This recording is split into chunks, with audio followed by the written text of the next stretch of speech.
Whoops. It probably helps if I add myself back to the feed when we go live so people can see us talking instead of talking to a black screen. Good evening. How's everyone doing? My name is Mackenzie Wilson. Super excited to have you guys along with us tonight. We labeled this episode as episode 27 or 28, but we're actually on 25. We did some juggling on moving some guest speakers around. So we have Dawn Gray coming out with us tonight, Edmonton eviction specialist out of Edmonton. Alongside me, as always, Chris Noble. How are you doing, my friend?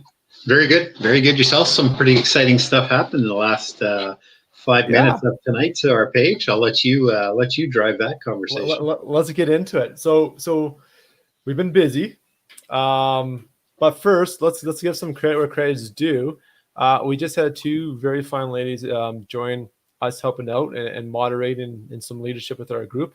That would be Trish and Guidry. So you'll see those ladies taking more of an active role among other things that we've got going on. So let's just say thank you, ladies, for stepping up and helping us out and continuing your input and building this community we've got of landlords helping landlords. And on that note, you've seen that about 10 minutes ago, we changed the name of this group. And I think it really better embodies and reflects the direction and the message and the culture that we want to continually build with this group. And we're now the Alberta Landlord community. Exactly. It's exciting. We want to build a community-based driven landlords helping landlords and tapping into everybody's knowledge base. That's why we're trying to keep it a tight community. We don't let renters in. We do have renters in here that own properties and they are landlords. So, some of them have become landlords by default. So yes, we have that. And that's going to happen. If you own a rental property in Alberta, you deserve to be part of this group. As simple as that. You can simply rent as well. Life happens, jobs, all this stuff. And probably gives you a better feel for what both sides of the fence looked like. So yeah, and we would appreciate some feedback from everybody as to what you what you want to see, what you want us to cover, and put it in the page or message us directly. We want to hear from you because we've got all our shows booked. What's our last show in December, Mac? We got two more for 2020. So we go. Let's cover that right now. So Dawn Gray's coming in tonight, eviction specialist. We're going to talk about some nuances of some paperwork, what a writ is, talk about the garnishing wage process, what he recommends.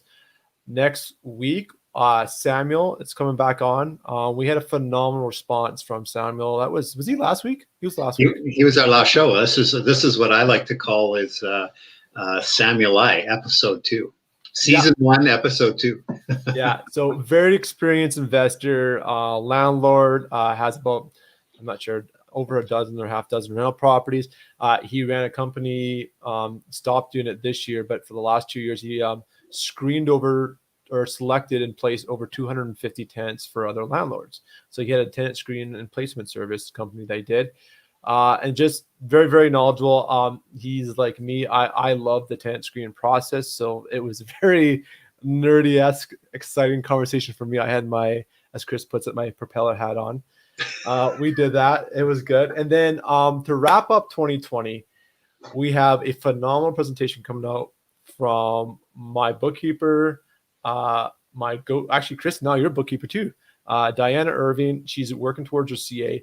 One of the most knowledgeable people I know in terms of bookkeeping, everything, tax returns. She is going to give us a recap or a cap or summary of the CRA changes to the 2020 tax year and how they're going to affect you filing your rental properties, your T776 form, if I remember that number correctly.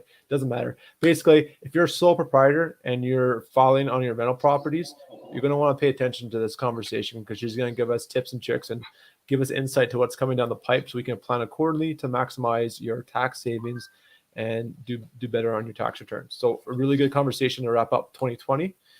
And we have a new community platform. It is live. Chris convinced me in the last 5 minutes here to change the banner. I was going to ask for some beta testers, but you know what? Just hop in. It's albertalandlordcommunity.ca. You'll see it. It's really, what is it, Chris? I guess I'll look really quick. It's a Facebook feed without the noise. It's private. You get your own app.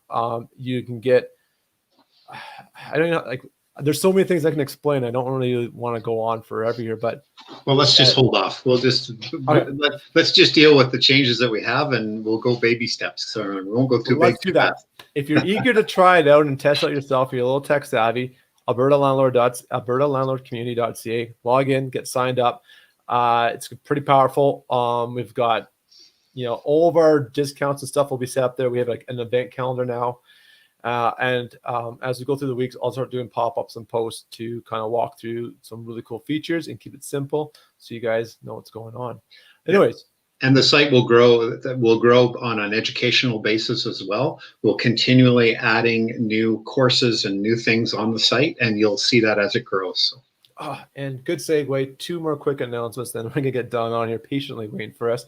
Number 1 is this upcoming Monday, 7 p.m., we had, if you guys remember way back when, we had the CEO of Landlord Credit Bureau, Zach, and I never ever say his last name because I don't know how to pronounce it, but we had Zach on, and we did a deep dive. That was the end of September, and we had a bunch of people saying, hey, let me know if you do a workshop. I want to learn how to report outstanding rents and utilities and damages owed by tenants and how to start that recovery process of those monies owed. We're doing our first detailed walkthrough with their VP, Grant Bushwall.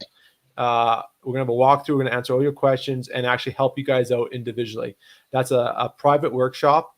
If you guys are interested in that, go over to albertalandlordcommunity.ca, get signed up, check the event calendar, and respond in RSVP to it as soon as you can. This is upcoming Monday, 7 p.m. Lastly, let's give a good shout out to our premier sponsor, Greenleaf Property Management and Redline Real Estate here out of Calgary. I've been talking to them over the last couple of days. We've got some cool content coming up, and you know what? Heck, I'm going to show it right now. We got 3 things coming down the docket for you guys. Number 1, we're going to do more tenant placement strategies and tenant screen stuff. So a real big focus on this. If you guys do the tenant screen things properly, especially if you guys are new landlords, 90% of your work's done up front. I'm not going to say it puts the rest of your property management on cruise control, but it certainly makes it a lot easier to manage your properties if you've got the right tenants in from the get-go. We also are going to do the most commonly asked questions that they get as a property management company, how to engage with a property management company. So if you are looking to outsource some of the jobs, do you do everything? Can you do just tenant placement, lease renewals? We're going to have those conversations so you understand how you can approach the property management company to negotiate what services you want to outsource. And lastly, we'll take your direct questions off the Facebook group and off the community. Anything that you guys ask about landlording and property management, we'll answer those questions with a professional company. So I do want to add one thing before we grab Don now, because I know that's where you're going next. I want to say that the Landlord Credit Bureau, I got a good story back from Gord Heisler. He called me up. I got to tell you this, right? He messaged me the other night, but you go. I'm not going to say anything. And he said he's been adding on these tenants who haven't paid. And what happens is when you add them on, if you have an old email, you're going to add the emails, and boom, the credit bureau thing, it emails out to the guy. Yeah. The guy phones Gord up and says, I owe you some money. And Gord said, I sure do. He says, I'll have it to you right away. $850, just like that. 24 hours, I think it was. Yeah. A former tenant that owed him about $1,000 or $850 reached out within 24 hours and he got paid. And that was 2 to 3 years old, I believe. Mm-hmm. Yeah. So good story. Let's go get Don in here. Yeah. Okay. Yeah. Let's get Don. I'm going to get you in right now. 3, 2, 1. Hey, Mr. Don. How's it going, buddy? Fantastic. That's a fantastic story, man. That's great. Yeah. Yeah, absolutely. You know what? We'll dig into it as we get into the thick of the conversation tonight. But I mean, Don, firsthand, I've watched some of your other interviews, and I'm going to steal a little bit of your thunder. You've done a very good track record. Everyone that you've had to go after, you've actually been able to find, which is impressive. You know, it may take some time, and it does, and it's a lot of work. So to hear that you might be able to get collections within 24 hours, that's unheard of, right? That's wonderful. That's absolutely wonderful. Yeah. It's really cool, and it really showcases the direction this industry is going to, and the tools are now available that we didn't have 2 years ago, 5 years ago, or even 10 years ago, that we have now, that make this business a lot easier. And you just got to adjust and change your process and use some of the new tools, and it just does make things a lot simpler. So Don, I wanted to pick your brain tonight. I know you had some really good tips about getting yourself prepared, how to set up paperwork if you have to go down that eviction route. I had some questions brought to me from a landlord I was talking to. When did I talk to her? Not yesterday, might have been the day before. And that's where my questions came up about a writ and garnishing wages. So you can shed some light on us for that as well. And then, as always, folks, tune in. Let us know where you guys are chatting from. I'm just going to pull up the chat box now because I haven't even looked at it yet. And we already got some people joining out and cheering the name and giving us some thumbs up on the show. They're the corona-free thumbs up, so we appreciate that. Or COVID-19 free. High fives, love them virtually, and cool. Let's stop talking for a bit. Hey, Don, if people don't know you, let's get your elevator pitch. What's your background? How'd you get into this thing called Evictions? Well, thank you very much. Before I start on that, I'm just looking at your logo here, and are you saying that maybe the province of Alberta is laying down on the job? No. Hey, I love Alberta so much. I'm glad you picked up on that. You're the first one, so that's good. You see that it's got the province in there. Yeah. Good for you. I'm just joking. So I started out a long time ago with wanting to have a property, and I managed to buy my first one, and then I bought a few more after that, and had a stroke of bad luck, and I lost a couple, and then I rebuilt a little bit more. And anyway, that's kind of how the business goes. I went. I got big enough that I decided that. Well, I didn't decide. It was decided for me that I was spending way too much time, and I should, working and not looking after my properties well enough. So I decided to get a property management company, and I just couldn't find one that I liked. At least at that point, I couldn't. And we're doing things that are how I wanted them done. Anyway, so I started my own, and had that for quite a few years, and then I kind of retired out of that. And as part of that job, we have to do a few evictions over the years, and I found I liked doing that. So when I you smile, but that's I do. But hey, that's we all have our niche, our trade, and when you figure out something you're good at it, and you help people, right? I imagine the reward factor of seeing the relief on frustrated landlords are going through a very difficult process with a challenging tenant it's pretty cool. Yeah, that is, and I get lots of kudos, and that feels good. Whereas in the property management business, everybody's mad at you almost all the time, either side of the fence. But anyway, if they don't hear from you, or no one hears from you, or they don't talk to you, that means you're doing a good job, and they only get reach out to you when things go sideways. Yeah, or if you're not talking, you're not saying anything to them, then they're wondering what's going wrong. Anyway, that's another story for another day.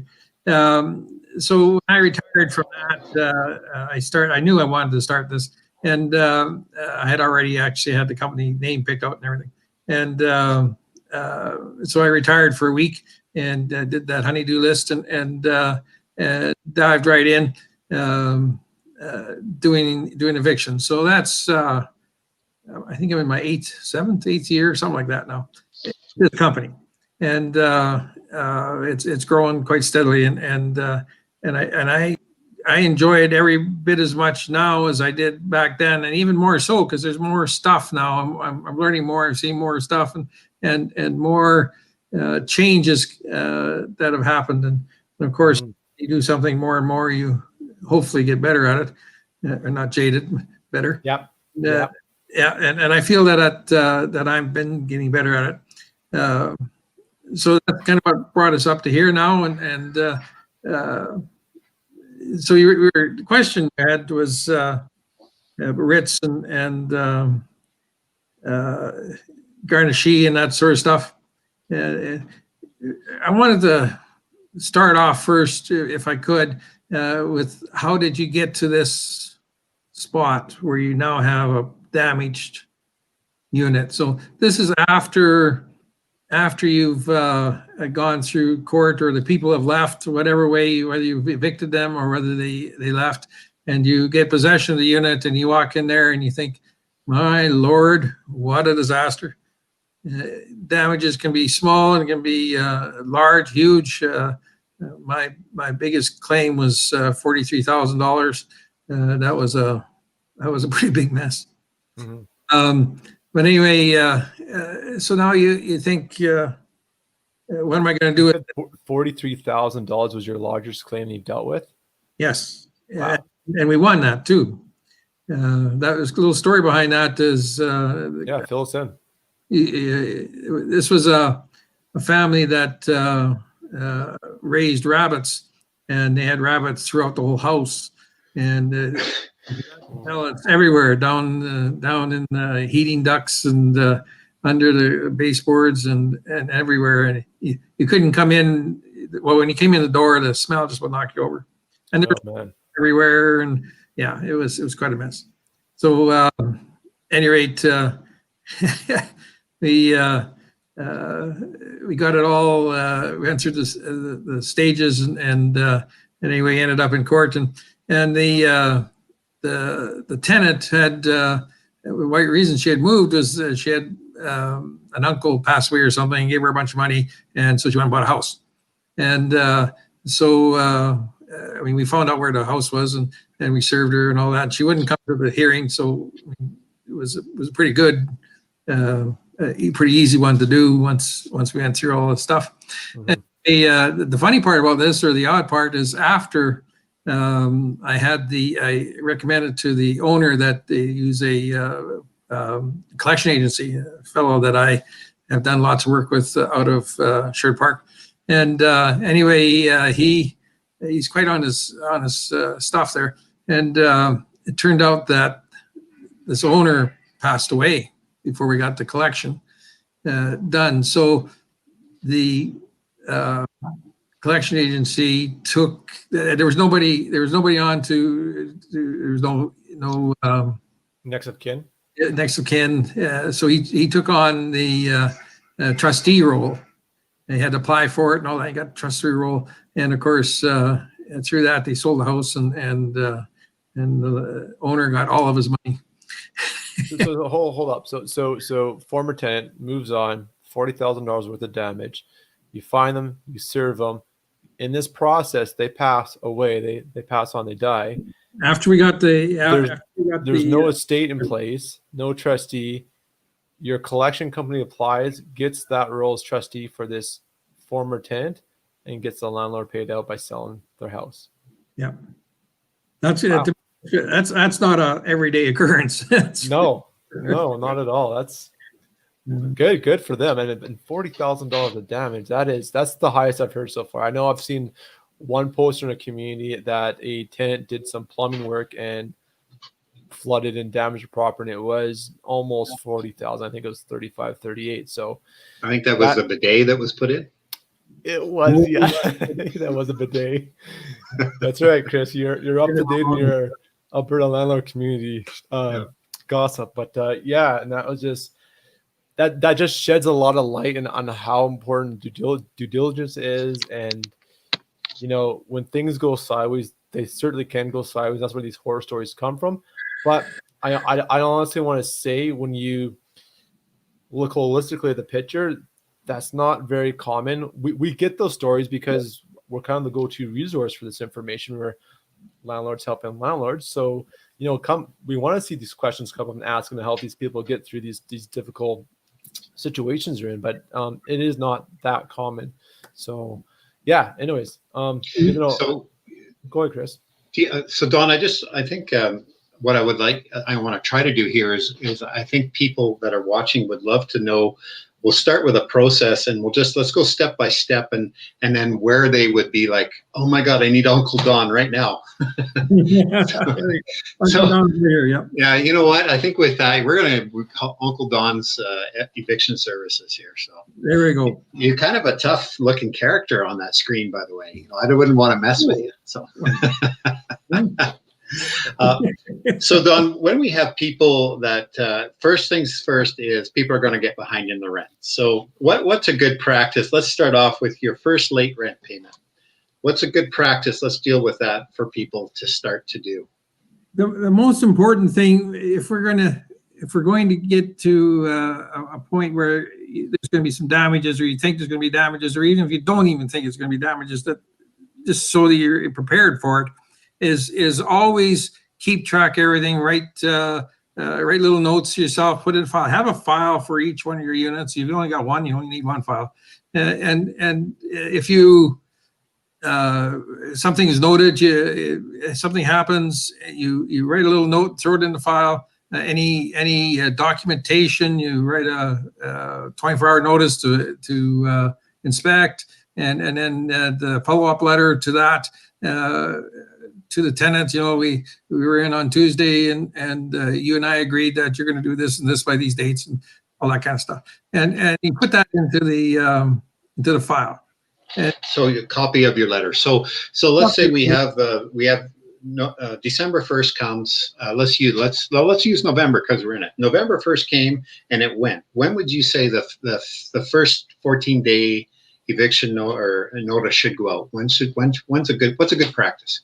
On my properties, if I haven't been phoned in advance or emailed or something in advance saying that the rent is going to be late, I issue a 14-day notice on the second day.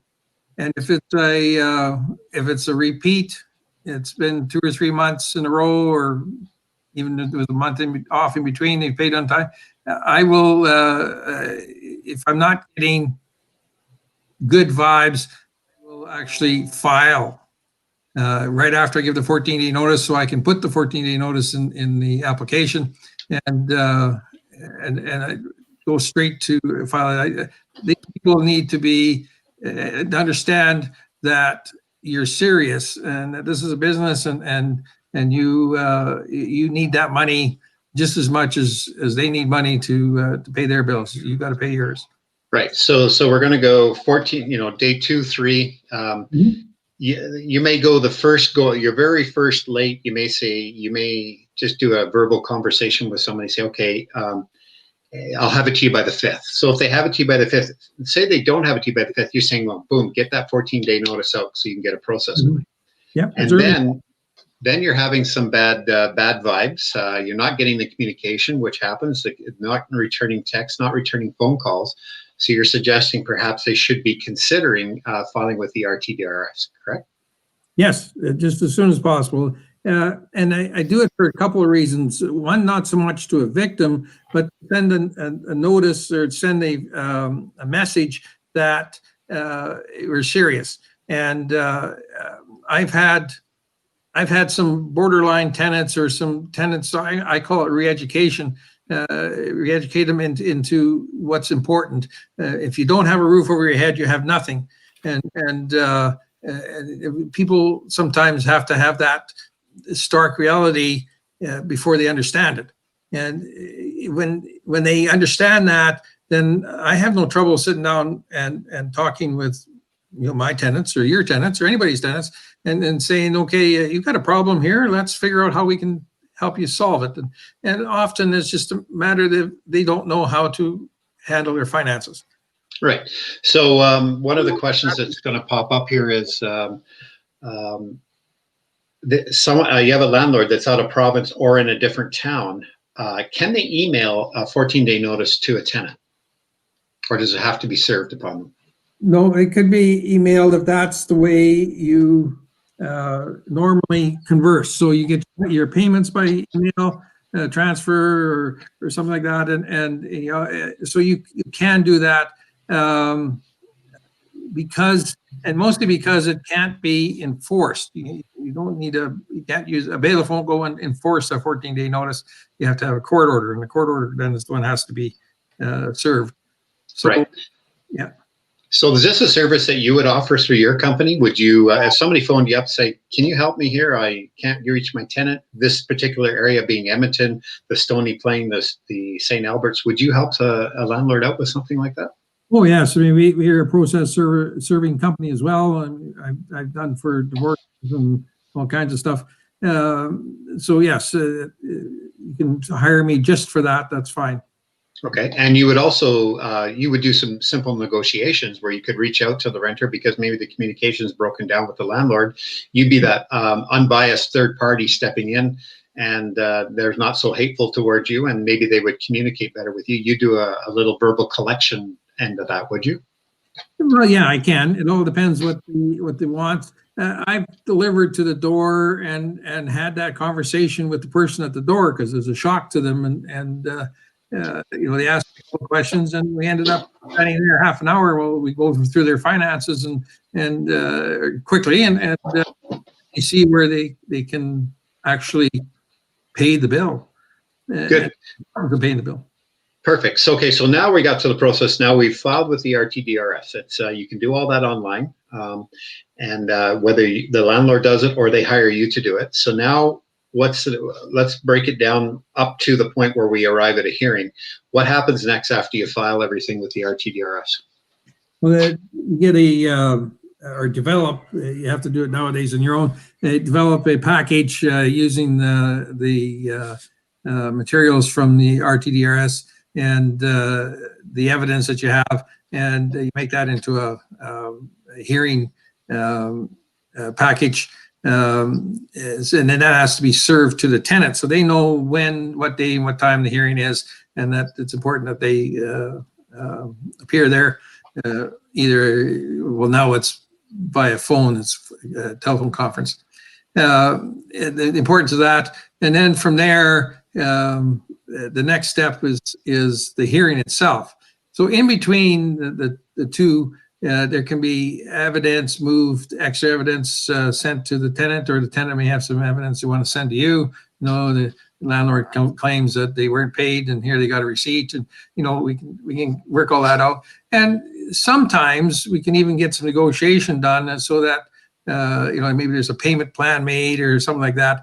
And then when we get to the hearing, it makes the hearing go quicker, and we put it into a court order, because a court order can be enforced. So if you're going to make a payment plan on whatever days, and if they miss, day late, dollar short, we can serve them with a notice of default and have a bailiff come and remove them. That's how we enforce it. Right.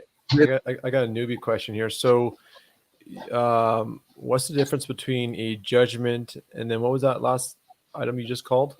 A court order. A court order, yeah.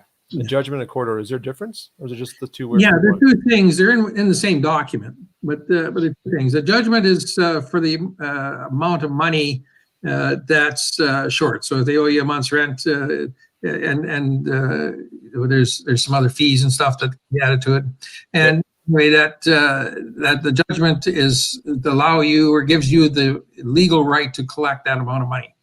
And the court order is usually involved around eviction in some manner. So like an action. An action, yeah. So there's two types of court orders. There's the unconditional and a conditional. So unconditional is that there's a date for them to leave.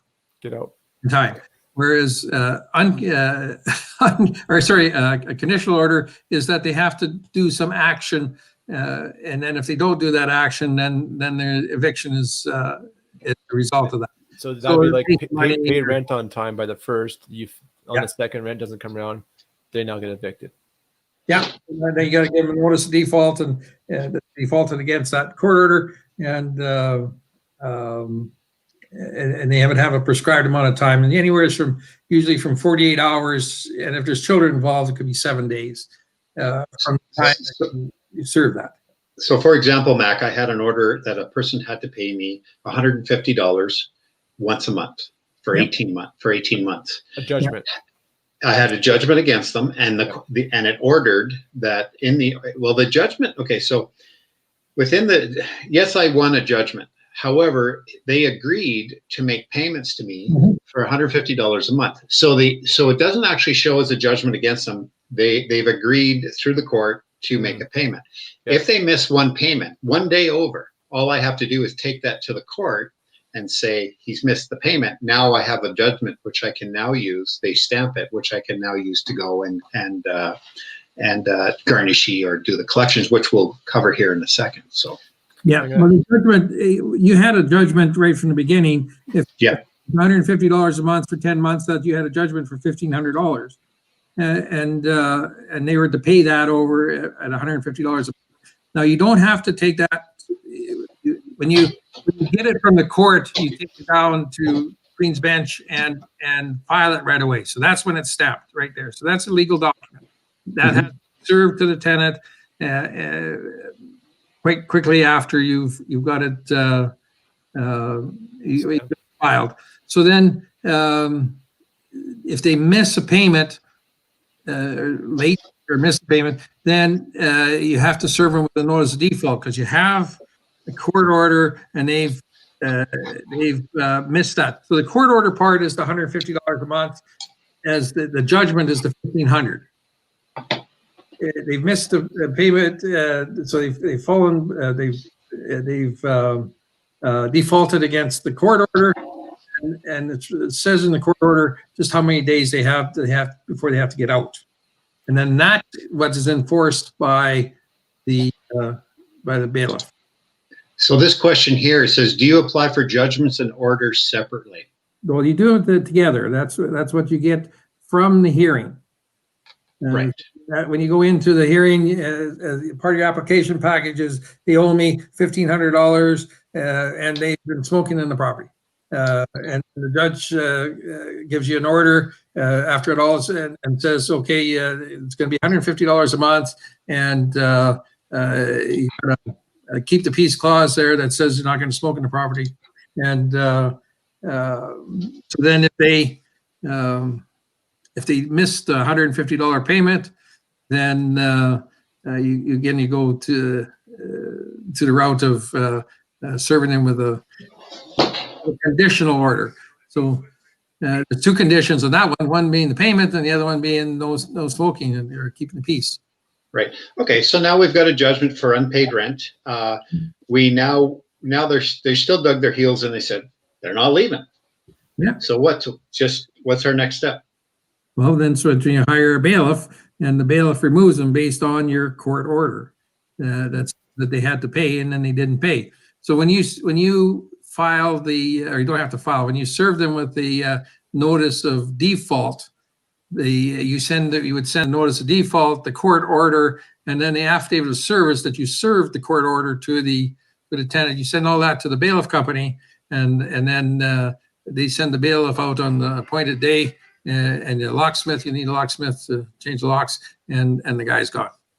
Now, just to back that up a bit, the actual order will say that once you've won, it'll say what day they have to move out by. That's an unconditional order will say what date it is. A conditional order will say that the order becomes void once all conditions are met. So the condition would be, in this case, would have been $1,500 payment, $150 a month for 10 months. Okay, well, in this scenario I'm giving you now is you have a couple months worth of rent. They're not going to come up with it. They dug their heels in. So you've gone to the RTDRS or the court, and they say, okay, it's now Wednesday. You have till Saturday noon to be out of the house. Yeah. So at Saturday noon, then you and the bailiff can attend the property, and they will have to have been served that document ahead of time. Yes. And you have to prove to the bailiff that they have been served, and they want a copy of that service. And the bailiff wants everything, because when they walk in there, they want everything to be right on. They'll tell you what they need. And then Saturday at noon, they'll be knocking on the door. And if the person doesn't open the door, and this is the case that happened here in Ponoka 2 weeks ago, we just drilled the lock, and the owner was there with a drill and his maintenance person. They just took their drill and spun the lock out and put a new lock on. So If you can do that, you don't have to have a locksmith there. If you have a different way to get in. So yeah. There's no magic on the locksmith. Some people don't want to be involved, and they'd rather have a locksmith there, and then that's fine. It's whatever. Personally. Yeah. So so the bailiff now says, go ahead, Mac. Go ahead. I'll dive in. So just for the folks who don't know, myself included, this notice of default, what type of piece of paper is this? Kind of what's on it? How do you serve it? Okay, it's a form you can get off the RTDRS website. It's a single page form, and all it does is you're listing the file number, both the Queen's Bench number, file number, and of course the RTDRS number, and who's involved, the landlord, the tenant, and then there's a simple in there on whatever date the order was given, you were ordered to pay X number of dollars and was not received. So according to that order, you have 48 hours to leave, and then it's signed off by whoever's involved in there. And when I do it, I sign up for it on behalf of the owner, and then you attach a copy of the order with it. And then you serve that to them. If they're not there or they refuse to open the door, you just post it on the door. The posting is a lot simpler for that than it is for the notice of hearing. Notice of hearing is very important that they know about it, and so you got to jump some hoops for that one. But taking a picture is a good idea, correct? Oh, yeah, absolutely. Always take a picture if you can. Right. So yeah, and I've heard, I don't know how you guys have said it, but I know we've talked about in the group and some previous shop talks about posting any paper you got posted to the physical door is taping it on the seam of the door. So if the door opens, put it over the handle or the lock of the door, so they physically have to put a keyhole through the paper or remove it to get to the handle to open the door, so you know they've physically seen it. So you take a picture before and after, showing someone's been there and they've seen that paperwork because they've had to rip through it to get into the house. Yeah, you don't often get the one after, but certainly the before. And the thinking behind, first off, it has to be on the door. You can't put it under the door or in the mailbox. It has to be on the door, facing out, so anybody can come along and read it.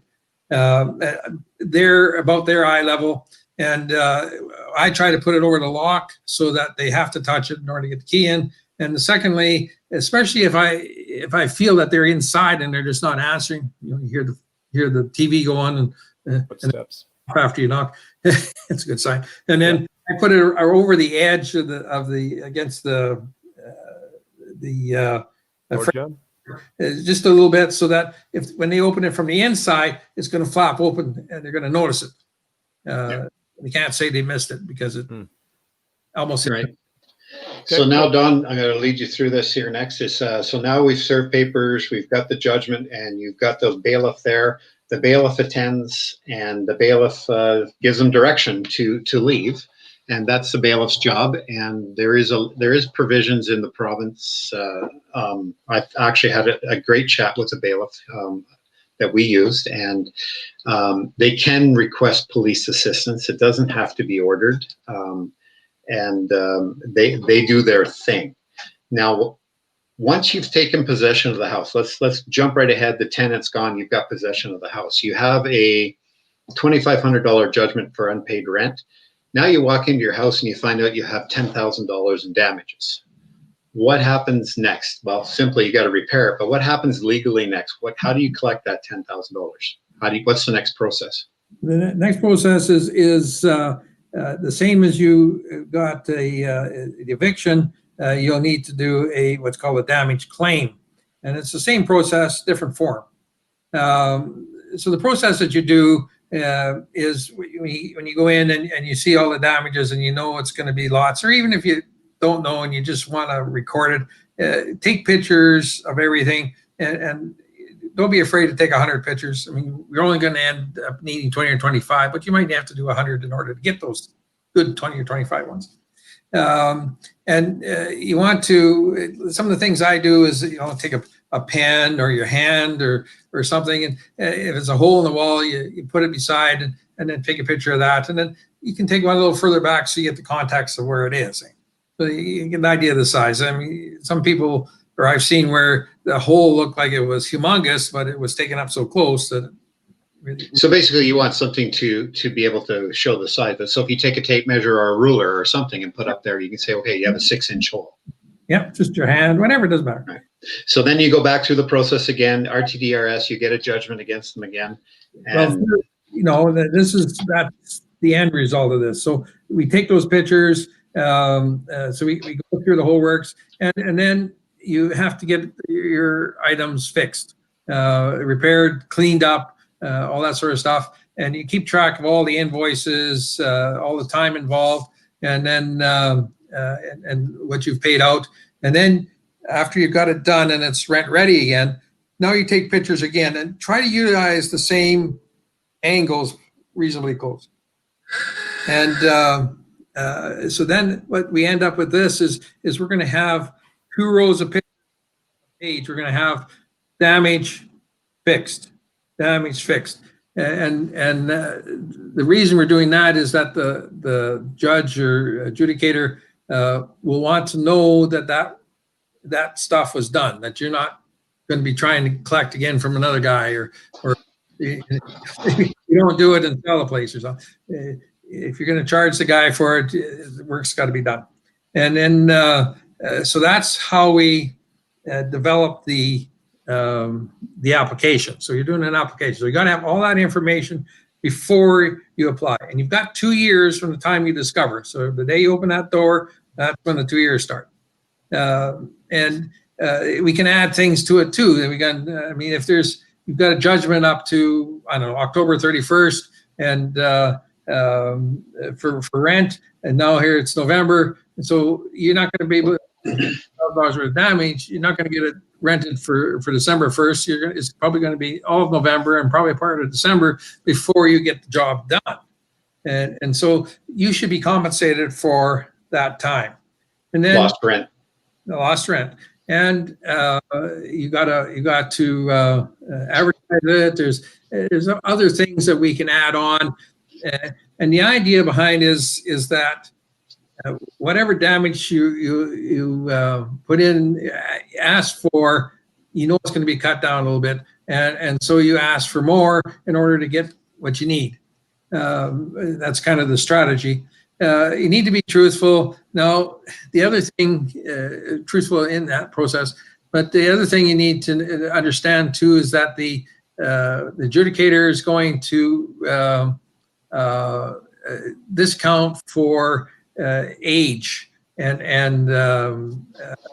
if you have a carpet in their world, a carpet lasts 10 years. So if it's 5 years old, you mark it at 5 years old, and if it costs you $5,000 to replace it, the claim's $2,500, and you mark it down so it's clear, so the judge doesn't think that you only paid $5,000 or only paid $2,500. You actually paid $5,000, and so there's items like that needs to go through.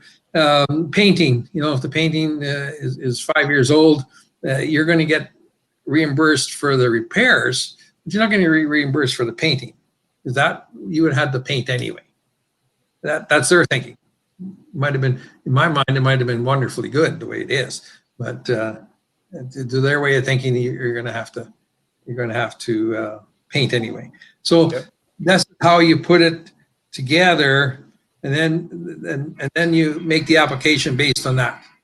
Now, the most important thing, if you can, is to find out where these guys went, because we're going to have to serve them, and that's the toughest. As we were saying earlier, I've been able to find everybody so far in all the damage claims I've done. Well, 3 times it was luck, total luck. That's all. Once it was an email address that had been written in the side of a lease. Yeah, the side of the lease, and we missed it. And we're going through. We were at our last. We figured this was going to be a goner, and my assistant noticed this, and we checked it out, and sure enough, it was a good address, and we got substitutional service, and we sent it to. It was a lady, and she was quite upset that we caught her. But so I know we got some questions queued up here, but just on the force site, let's say. My model's always been plan for the worst, hope for the best. Yeah. So having your knowledge, Don, what's some information when I'm doing my tenant screening, and if I'm going to actually select someone, what are questions I could ask up front when they're not suspecting being evicted that they'll probably readily answer that could be quite useful down the road should worse come to worse? Well, your application form is a big thing. On your application form, you should have, next of kin or somebody who you're going to give friends, that sort of thing. Those can be invaluable when you're searching for them 2 years down the road or a year down the road. I've gotten information from father or mother, aunts, that sort of stuff, friends, where's Joey? I'm looking for Joey. You know where I can find him? Oh yeah, he just moved over here. Yeah, perfect. So that's invaluable stuff. And certainly, any time that there was a problem or attitude from the tenant, you jot those kind of things down, and that can help build your case as well for both eviction and afterwards. When especially if they're saying, there's nothing you can do to me, F off. That's all that kind of stuff is small, minor gold. Yeah. Yeah, devil in the details, and then, but it, one-off instance doesn't probably mean a lot, but if you make 10, or you write that down 5 or 6 times over a course of whatever that period of time is, then that builds the character on who that person is. Exactly. Yeah. Cool. We got some questions here. Do we want to segue back to those? Yeah, let's go back because we've some of the questions are related to what we talk about, and there'll be some good clarifying questions, and we can cover them. So, okay, so I've got Giju's question up right now. She asked, "Do you need to print pictures, or is it okay just to have them on your phone?" Phones get broken and stuff, and you could lose. If you got one that saves to a cloud, or if you put it onto your computer and that sort of thing. And then we will print the printers out. If you use to us, and we'll pick the ones that we want, and we'll print those out ourselves. So, or you can do that if you're going to do it yourself. And this probably depends too, if we're talking Queen's Court of Bench or if we're talking our DDRS. Because right now, Don, you can help anyone across the province because our DDRS is all over phone, and there's no in-person visits right now. That's right. We've got some other good people that are part of this group, and I certainly refer to them. If they can't do it, and I can, I will help them. Yeah. But the question here is, do we print the pictures? So the answer is actually yes, because you have to provide, when you serve the other person, you have to serve them a complete package, correct, Don? And certainly, but you don't have to print all the pictures after you take them. You want to save them, and then when it comes time to do the application, then you're going to print the ones you need. There's no use printing 100 pictures when all you need is 20. Well, that's what I was referring to. Once, whatever application you file with the court, yeah, you have to give them a copy of that application. Yeah, so there's a copy for the RTDRS or Queen's Bench or Prince Provincial, and a copy has to go to the tenant, whoever right. You're. So if you put in 100 pictures, you're going to be printing 100. So be strategic in what you put in for pictures. Yeah, exactly. And you don't want to overwhelm the judge or the adjudicator either. I mean, they want to get the essence of it. They don't need to be overwhelmed. Right. What's our next question? Next question from Trish. She writes, "Can you get bailiffs to come right away, or do you have to make an appointment?" Normally, you have to make an appointment, depending on when it is in the month. They're quite often I've ordered them in the morning and had them in the afternoon. If they're not busy, if they're busy, it might be a day or 2 days, but they come pretty quick. Perfect. Yeah, when I had the one here, we got the judgment on Thursday, and I had them here on Saturday to evict. You just give them a call. But here's the biggest thing: you got to make sure everything's filed with the court. You got to make sure there is an affidavit of service that you've served it on the tenant. If you haven't they'll tell you what you need. So the best thing is to check with them.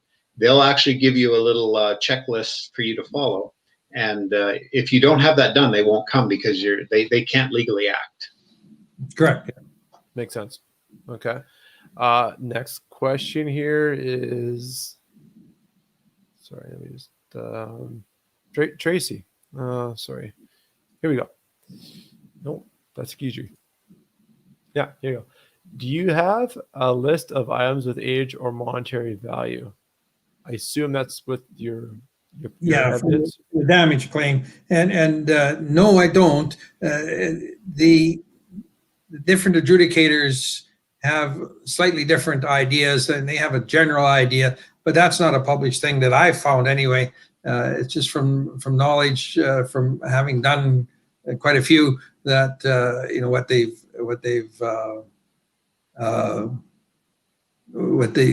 they've reduced to, changed. Cool. Yeah. Hey, So guys, like a carpet, having a 10-year value and you're 5 years in, you're gonna get 50% of the value. If you have to buy a sheet of drywall to replace a sheet, well, drywall doesn't depreciate. You get compensated for that sheet of drywall. There's a little, yeah. So if you have flooring in, Flooring's flooring's what? Flooring's the toughest one. Hardwood, were the scratches there before or not? How deep are the scratches? Can it be buffed out? That sort of stuff. It's incumbent on the owner to mitigate the losses as much as possible. He's not to be gouging the tenant as much as you'd like to after you smack him around a few times and throw him down the well. You're not to be gouging them. And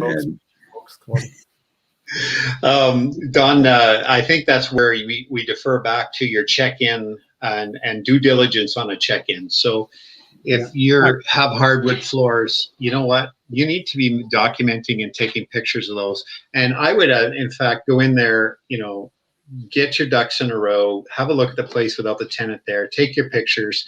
And what I have done is I've taken my pictures. Do you agree? I said, well, here are the pictures I've taken. I let them look through them. I supply them with a copy of the pictures of the time that we're there.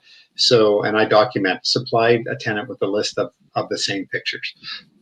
That's just what I do. And I put 4 pictures to a page and end of story. So you still need to have the move in and move out inspections signed. If you only use pictures, then the tenant and you need to sign each picture. Yes. Well, I sorry, I should clarify, Don. I did mean it as an attachment to the move in, move out, and yeah. So. Yeah, that's good. Good. What's next on our question list, Mac? So Tracy clarified here, making sure I'm joggling back and forth between the two screens here. Okay, yeah. She's asking, do we have like a cheat sheet of basic, life expectancy for different products across the house? I'm going to say no, because it kind of varies. It's based on the manufacturer's warranty, probably, or not warranty, sorry, product expectancy. So you don't want to have to go to each manufacturer. Probably what we could do, and maybe this is a whole sidebar, is we could get that post going on the group and get people to chime in on their own experience, and that will probably give a good ballpark anyways, because it would definitely vary. And it's like you said, Don, depends who you're speaking to who's your adjudicator or judge, and it depends on the situation too. Like that $43,000 one-on-one, they gave full price for all the replacements because of the damage that was in there. Even though carpets and countertops and all that stuff were very old, they gave full pop for them because of the damage. So it's the quantity, like it was everything, right? That was damaged. Yeah, everything. Oh, yeah. It was an awful mess. You want to put Leo's question up there? That's a really good question. Actually, we hear this lots on the page. It's can you charge? Oh, there it is. Okay, yeah, there's Leo's question. Yes, in fact, you need to keep track of your time, and if you have other people working with you, and I've even got some meals, where you could prove that you were there 15 hours with a couple other guys, so you bought them supper, and so you put those in as well, and get all or part of that. You keep track of your time. The court up to this point has been seeing anywhere from $15 to $30 an hour as reasonable compensation for your own time or for somebody that you've hired. to work with you, even your kids or whatever, as long as it's reasonable. It's got to be reasonable. I mean, you're not going to put your 2-year-old in there for 10 hours at $25 an hour because that's not reasonable. So yeah, it's got to be reasonable, and you got to be able to. It's got to look reasonable as well. I mean, you can't say clean the living room 12 hours, 5 people. I mean, that's just not. Yeah, for sure. And talk about pricing. You know what? Just post a question to the Facebook group. That comes up quite regularly.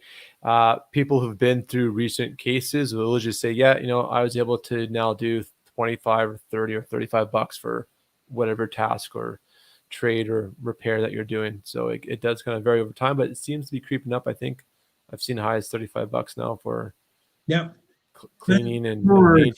It changes. Yeah. Cool. I will say though, if you're trying to do this and you have a skill set that doesn't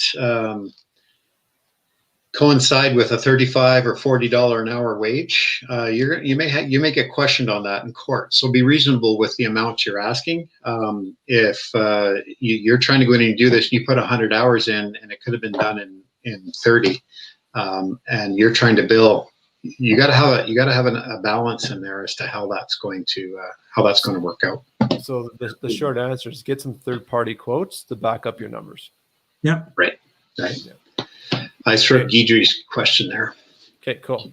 What do I do if my tenant refuses to sign out the move out inspection?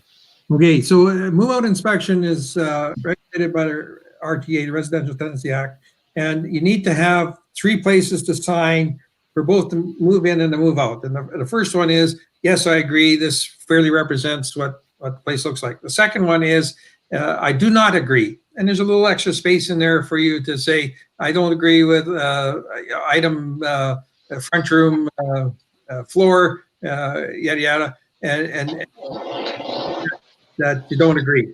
And the third one is you gave 2, basically you're supposed to give minimum two opportunities for the tenant to be there with you to do the move out inspection.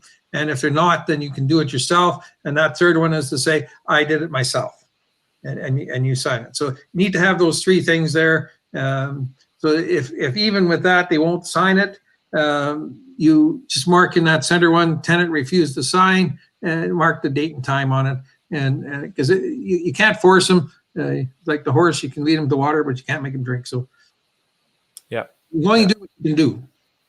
Yeah, exactly. And I don't know if you already said this, but I want to highlight this point just to make sure, is if they refuse to sign, the onus is now on them to prove that the inspection is not correct. That's right. Because they're causing the conflict. Okay, very good. Let's get Brenda Bestel. I've actually reached out to her. She's an experienced investor and a landlord out of Edmonton, and you may see her in a future episode. But Brenda's asking, when you take pictures during the move-in, do the tenants need to sign each of them? I'm assuming she means by each photo. Yeah, and only if that's what your move-in inspection is. If you use the regular form, no, they don't have to sign those. It's only if you're having pictures instead of a paper inspection. Paper inspection, yes. Interesting. So I'm good question, because what I've started doing is, I just did this with my last tenant. I'm a little bit nervous. I did a video inspection. Mm-hmm. So I said, here's Joe Smith. Hi, Joe. Wave to the camera. Okay, Joe, we're going to walk through every part of the house, and I'll explain to you how my repair process, this is damaged, this is not damaged. Anything you have concern, please tell me, and we'll record it. And I did the whole thing. I've got like 15 minutes of video, and that's all I did. I'm going to back it up with a paper inspection because I'm a little bit nervous, but I pretty much have a conversation of us agreeing verbally, going through everything, and I have him on camera accidentally a few times to prove that he was there.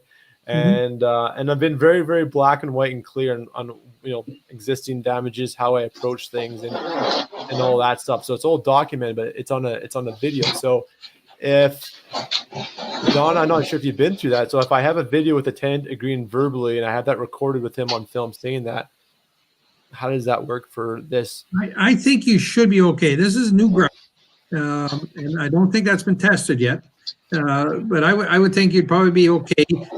I would, if it was me doing that, I would also have just a single sheet of paper saying that we did a video on this date and it fairly represents the condition of the house, and both of you sign it. So that'd be a written backup. Nice. Yeah. I'm going to do that with DocuSign here. Get that Give signed. them a copy, yeah. Cool. Yeah. That's awesome. Well, when that comes up in court, you report back to us, Don, because I'd love to know. You betcha. And you do give them a copy of that video as well.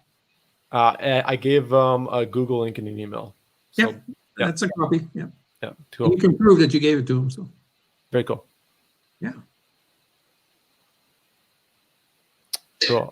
Do you have to, Lewis put up a quick question there about having to write a receipt to, had a friend help and hired, you just have to show that, not a receipt, you just have to show that you, that money went out through some invoice, but he should probably invoice you for his time is what is the right way to do it. Then you have it documented how much time he put in. So that would be just like hiring a contractor. It's your friend. So just have him give you an invoice, and you can pick those up at any Staples or any little bookshop or whatever, just to have them write a quick little invoice out. So even an email or an e-transfer, right? If you show the money moving to this individual, who it gets paid, the date and time, and then in the memo saying X hours at 4 hours at $30 equals this, or this task they perform for you.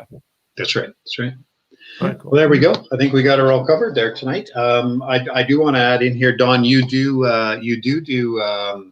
move in and move out inspections for landlords. Is that correct? Yes. That's up actually for the end of this month already. Before we go, I wanted to make a point here. One of the most common mistakes that a lot of landlords do is they don't do a move-in inspection. Now, that doesn't mean that you can't do a damage claim afterwards. It just makes it more difficult. And you can't deduct anything from their security deposit other than money owing at the point of them moving. So, I mean, you could keep it pending your claim, but you need to do the claim fairly quick after that. So the RTA does allow a landlord to discover a problem and then do a claim on that. So if you didn't do a move-in inspection, the world hasn't ended. We can probably still do it, and I've been successful on those as well. So, but the best thing is to do that move-in inspection, have it in your file, and don't lose it. Yeah, and I'll segue on that quickly. If you don't have one, get it done in the next possible moment. So from that point in time, if it's halfway through your lease and you now got your move inspection done, and then to the end of your lease, and then there's more damages occur in the middle, you still have your beginning and your end difference in your inspection that proves that damage happened while that tenant was there. So that's to compare it to. Just if you've missed it and you're already into the lease months in, doesn't matter. Go get it done tomorrow. Make a reason. Say, hey, by the way, I forgot this paperwork. Just go and get it done and protect yourself, because it can be done after the fact. As long as they'll sign it, as long as they'll allow you to. Yeah. Don, you want to just tell everybody how they can find you? So if they need to reach out to you.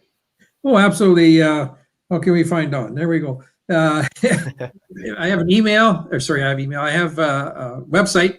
It's Edmonton Eviction Services with an S.com. My email is don@edmontonevictionservices.com. My phone number is 780-974-8427. Call me anytime. That's my cell phone, and I take calls all kinds of hours because I'm a landlord as well, and I know sometimes you just got to do it when you have it in front of you. So. And failing that, you can go on to our page. You can write in there. Does anybody know who those eviction guys are that are on this page? And you'll get a mitt full of answers. So. That's wonderful. Yes. Can we get a couple more questions in? There's some from the beginning of the show I queued up that I promised we'd answer. And I want to make sure we deliver on that promise. So Kanal answered one. He's a good friend of mine, investor up in Edmonton. Where did his question come in? Here it is. Kanal writes, Don, do you help landlords with collections also, or do you only do the evictions and then outsource collections to another fellow? Yeah, I do. I only do evictions and um, damage claims. Okay. I use a fellow out of Sherwood Park that doesn't charge unless he collects. And as I say, he's done well for me and some of my other clients. So no, that I find that to be a heck of a lot of work. And I'm Mhm. lots of things, but I sure as heck wasn't good at that. Yeah. I'm gonna segue quickly, and I'll get back to you, Chris. So talking to Landlord Credit Bureau again. We have this workshop coming up on Monday on how to recover money's owed, so rent, utilities, damages. They do it a bit differently, and it's a lot cheaper. It's a flat rate of either $10 if you're a premium membership, or it's $40 if you're using the free membership. But they have a very different approach, and it still works because, again, Chris, you highlighted Gord's. Gord's highlighter in 24 hours. So if the leverage is you affect the tenant's credit score, and if they need it to say, in Gord's case, the guy was an appraiser or something, and once there was a judgment against his record, when he went to renew his license for his occupation, he couldn't until that lien or judgment was removed. So long story short, there's two different processes here. Your traditional collection agency, and I've been doing some research here, they have to be licensed and registered in the province that they operate in.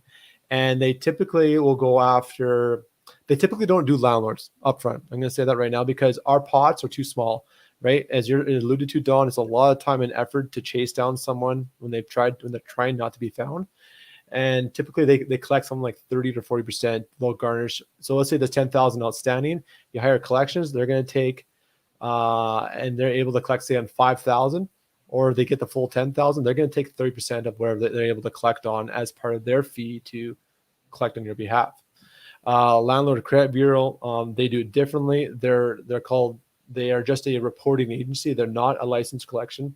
So there are nuances there, but they attack the credit, and then if the tenant is motivated to keep their credit in good standing, that's where the leverage comes in, and that's how they collect on your behalf. And that's they call it money's owed or recovery process. Again, we have a workshop on that next Monday.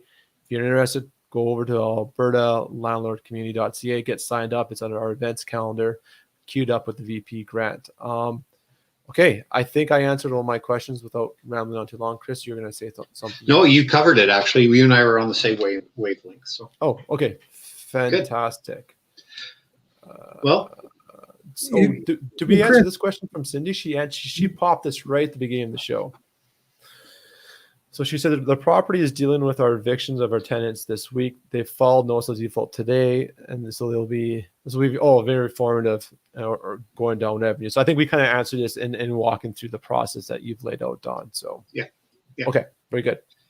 Right on. And Don will do anywhere in the province. However, we do have guys in Edmonton, Red Deer, and in Calgary. And we try to divide the work up between our partners on our page. But that's not to say if you're insistent that you want Don, then Don will help you. So you bet. You had asked me a question earlier before the show about victims of domestic abuse. Did you want to tackle that now, or is that something you want to do later? No, we'll do that on a different show. But I managed to get a lot of the answers to that. But thank you for bringing that up. So. Cool. Yeah, well, we'll definitely have to have you back, Don. I mean, I think we broke a record tonight. We had consistently near 25 live views the entire show. We're at 21 right now, so very cool, people. Thank you. Yeah, you know what? We've certainly made mistakes in the past with some of the people we've recommended. We're very, very cautious now moving forward of who we use as service providers, because ultimately the day it's our brand and our name, and we want to be helping people. I'm very proud of the team that we've got right now. We've got Don. Don's up in Edmonton in northern Alberta. We've got it's really quite the power team. We've got Rob Bow out of Red Deer. He's been on our show, Chris, 3 times now, maybe more. Yeah, handful of times already. Don, I know you've been on once before. This is your second time. And then we've got Dean Marsh down in Calgary and Southern, and then we also got Conrad Rattray. Yeah. He's up in Edmonton too. Also very, very knowledgeable. Very good. folks, reach out, talk to these folks. And you know, like I said, if it's going through the RTDRS and one person's busy, it is now a phone call. You could have any of these gentlemen act on your behalf, but they're all very good, and they do help. We try to share it fairly among the areas that we've got shared. But if one can't do it, they'll pass it on to one of the other guys too. I encourage everyone, reach out to the gentleman, ask them a few questions, but in all fairness, don't ask them to tell you how to do it. That's what their job is. They may direct you, but you're going to have to go learn yourself if you want to do it yourself. But I will tell you from experience that the way these gentlemen can articulate your problems in the court, it's money well spent. Yeah. You know what? If you want to do it yourself, by all means, pay attention to these workshops. This shop talk, this is what it's all about. We'll teach you how to do it. But, time is money, and some folks, they want to outsource it. That's where these guys come in. Or if you're not very good at it, pay them and learn the process the first time and learn how it's done right. So then you're doing it right the next time if you have to do it the second time on your own. But ideally, if you go through it once, you learn a lot. You probably shouldn't be going down that same path again. But should we wrap it up? Absolutely. I think we've got everybody's, we don't want to lose attention here. So. Okay, let's be very quick. So as we always do, I love to give our guests, since you've given us an hour of your time tonight, Don, actually a little bit more. I want to ask you, do you have a passion project, a business venture, a charity, anything that resonates with you that you want to share with our community? Get the word out there. It can really be anything that's important to you. Yes. My son-in-law and my daughter and I have a tow truck company out here in Fort Saskatchewan, and actually we're actually trucking through Western Canada now, and we've got a crew now that has been exceptional, and I want to put a shout out to them. We've had several in the last little while. We've had several cases where our staff has gone way beyond what they needed to do, and have helped people and using every opportunity I can now to put a cruise out to them and keep up the good work. So good. Cool. There you go. You hire Don, and you'll get them kicked out until their car's off the lot all at the same time. Package deal. Love it. Awesome, guys. If you've enjoyed this show, we're going to wrap it up here. Give us a thumbs up. It's COVID free. It's virtually, it doesn't affect anyone, but it does share the love. If you like what Don's helped us out tonight, give the guy a thumbs up. We really appreciate it. This is the only show that I know about talking about landlording, the only show in Alberta dedicated to Alberta landlords, the Alberta Landlord Shop Talk show. I'm one of your hosts, Mackenzie, alongside Chris Noble, and our fine guest tonight, Don, Edmonton Eviction Services out of Edmonton. thank you. Have a good night, guys. Good night, everybody.